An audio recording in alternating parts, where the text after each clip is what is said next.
Салам достор, бүгүн операциядан кийинки 8-күн. Өзүмдүн өнүм менен сүйлөп баштадым. Шишигимде бир аз калып турат мына. Ал жагында шишим бир аз калды, жарамда бүтөнүп калды. Кудай буйрса, да 5 күндөн кийин шофумду алсам, андан да жакшы болуп калам. Башым айланганы кичине калды, 5% калды. Мындай резкий движение кылсам айланайт да, мындай плавно движение кылсам айланбайт. Анан жумшак майда туралган эттер жеп баштадым.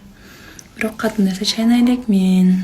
Чачымы 6 кашындай кылып жууп берип корготуп кетти.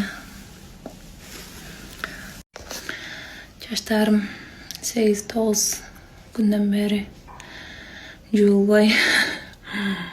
Менин чачым болгондон нааразы болуп баштады. Эми элдер келсе күлдүрүшөт да. Каралган келгендер эле каткыр күлсө, каткыр күлгүм келет. Каткыргычым келип кетсе, оозум эме болуп кетпесин, как будто эме болуп кете тургансыпчы. Ажырап же жырылып кете тургандай ощущение. Жакшы болгондон кыйшайып күлүп калбаймбы деп ойлонтам. Баардык каралып аткандарга рахмат.